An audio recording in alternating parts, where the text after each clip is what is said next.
وضو کی چند فضیلتیں۔ ایک گناہوں کا مٹ جانا۔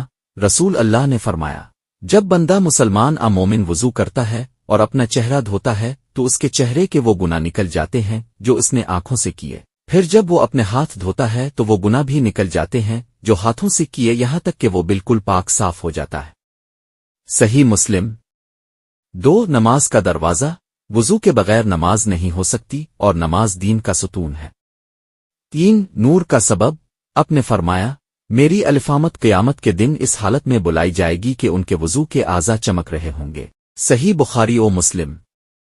4 ہر وقت وضو کی حالت میں رہنا باعث برکت۔ حضرت بلال رضی اللہ عنہ سے روایت ہے کہ نبی کریم نے ان سے جنت میں ان کے قدموں کی آہٹ سنی اور پوچھا کہ کیا عمل کرتے ہو؟ بلال نے کہا، میں ہر بار وضو کرتا ہوں اور 2 رکعت نفل پڑھتا ہوں۔ صحیح بخاری۔ 5 وضو کی حالت میں موت شہادت کا درجہ۔ آپ نے فرمایا، جو شخص وضو کی حالت میں فوت ہو جائے وہ شہید ہوتا ہے۔ جواب، مندرجہ ذیل احادیث میں وضو کی بہت زیادہ فضیلت بیان ہوئی ہے۔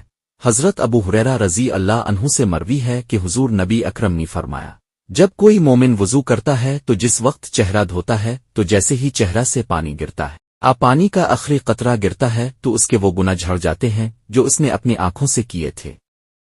جب وہ ہاتھ دھوتا ہے تو جیسے ہی ہاتھوں سے پانی کے قطرے گرتے ہیں یا پانی کا آخری قطرہ گرتا ہے تو اس کے وہ گناہ جھڑ جاتے ہیں جو اس نے ہاتھوں سے کیے تھے، اور جب وہ اپنے پاؤں کو دھوتا ہے تو جیسے ہی اس کے پاؤں سے پانی گرتا ہے یا پانی کا آخری قطرہ گرتا ہے تو اس کے وہ تمام گناہ جھڑ جاتے ہیں جو اس نے اپنے پاؤں سے کیے تھے، یہاں تک کہ وہ گناہوں سے پاک ہو جاتا ہے۔ حضرت ابو ہریرہ رضی اللہ عنہ سے مروی ہے کہ حضور نبی اکرم نے فرمایا، قیامت کے دن تم اس حال میں اٹھو گے کہ تمہارا چہرہ اور ہاتھ پاؤں وضو کرنے کی وجہ سے سفید اور چمک رہے ہوں گے، لہذا جو شخص تم میں سے طاقت رکھتا ہو وہ اپنے ہاتھوں پاؤں اور چہرے کی سفیدی اور چمک کو زیادہ کرے۔ حضرت ابو ہریرہ رضی اللہ عنہ سے مروی ہے کہ حضور نبی اکرم نے فرمایا، میرا حوض مقام عدن سے لے کر ایلا تک کے فاصلہ سے زیادہ بڑا ہے، اس کا پانی برف سے زیادہ سفید، شہد ملے دودھ سے زیادہ میٹھا، اور اس کے برتنوں کی تعداد ستاروں سے زیادہ ہے۔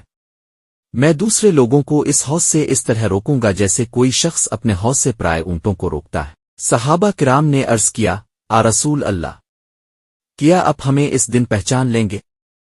فرمایا، ہاں، تم میں ایک ایسی علامت ہے جو دوسری کسی امت میں نہیں ہوگی۔